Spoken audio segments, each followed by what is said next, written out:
हाँ, देख के तो ऐसा लगता था कि अगर तुम्हें ऐना नहीं मिलेगी तो तुम मर जाओगे। तुम्हारी वजह से अपना घर छोड़ के आई।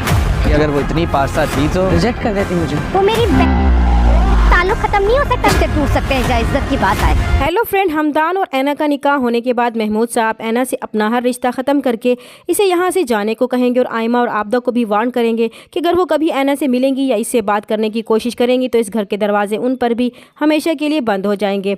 मजबूरन हमदान को ऐना को लेकर कराची जाना पड़ेगा। हमदान इस सारी सूरत हाल पर बेहद शाक्ड होगा कि वो वापस जाकर सबको क्या बताएगा और कैसे बताएगा। दूसरी तरफ रज़ा इस सारी सूरत हाल से बेखबर बेहद खुशी से अमेरिका जाने से पहले एक पार्टी रखता है, मगर हमदान की वजह से वो पार्टी कैंसिल करके हमदान के आने का इंतज़ार करेगा। जब हमदान वापस कराची आ जाएगा तो रज़ा इससे मिलने और इसके साथ पार्टी करने इसके घर आएगा तो हमदान इससे कहेगा कि इसने ऐना के साथ बिल्कुल भी अच्छा नहीं किया। इसे देखकर तो ये लगता था कि अगर तुम्हें ऐना ना मिली तो तुम मर जाओगे। फिर वो उससे कहेगा कि वो जानता भी है कि इसकी वजह से इस लड़की के साथ क्या हो सकता है, वो सिर्फ इसी की वजह से अपना घर छोड़कर इसके पास आई थी, इसने ऐना के साथ बिल्कुल भी अच्छा नहीं किया। मगर रज़ा हमदान की बात सुनकर बड़ी ढिठाई से कहका लगाएगा कि इसका तो काम ही दिलों से खेलना है, अगर वो इतनी ही पारसा थी तो इसे रिजेक्ट कर दी। इसे अगर इसे अपने वालिदैन की इज्जत का ज़रा भी ख्याल होता तो ना आती इसे मिलने।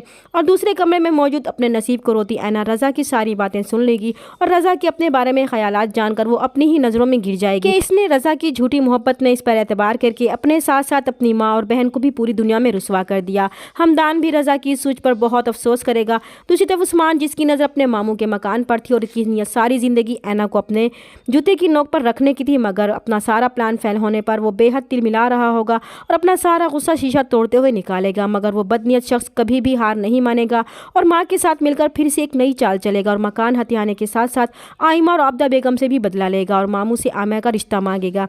ऐना और हमदान के जाने के बाद महमूद साहब की तबीयत बिगड़ जाएगी और इनको हॉस्पिटल में एडमिट करना पड़ेगा। दूसरी तरफ आइमा ऐना का निकाह किसी राह चलते लड़के से करने पर बेहद परेशान होती है, क्योंकि वो जानती है कि ऐना हमदान से नहीं बल्कि रज़ा से मोहब्बत करती है। इसलिए वो माँ से भी कहेगी कि इसके बाप ने कैसे एक राह चलते अजनबी शख्स से ऐना का निकाह कर दिया, ना जाने वो ऐना का क्या हाल करेगा। इस पर आयमा की ऐना के लिए फिक्रमंदी पर इसकी फुप्पो को गुस्सा आ जाएगा। वो इसे कहेंगी कि अब इसका ऐना से कोई भी ताल्लुक नहीं, इसलिए वो इसके लिए फिक्रमंद होना छोड़ दे तो बेहतर होगा। जब आयमा इनसे कहेगी कि वो इसकी बहन है और वो अब इससे अपना रिश्ता अपना ताल्लुक कैसे ख़त्म कर सकती है, आयमा के जवाब पर इसकी फुप्पो तप जाएंगी कि क्यों नहीं ख़त्म हो सकते, जब इज़्ज़त पर बात आती है तो सब रिश्ते टूट सकते हैं। अब इसकी फुप्पो ऐना का सारा गुस्सा निकालने के लिए आयमा से उस्मान की शादी कर देंगी। हमदान और ऐना भी इस अचानक अफ्तार पर एक दूसरे से नजरें भी नहीं मिला पाएंगे। चैनल पर नए हैं तो प्लीज़ चैनल को सब्सक्राइब कर दें। मिलते हैं नेक्स्ट वीडियो में, तब तक के लिए अल्लाह हाफिज़।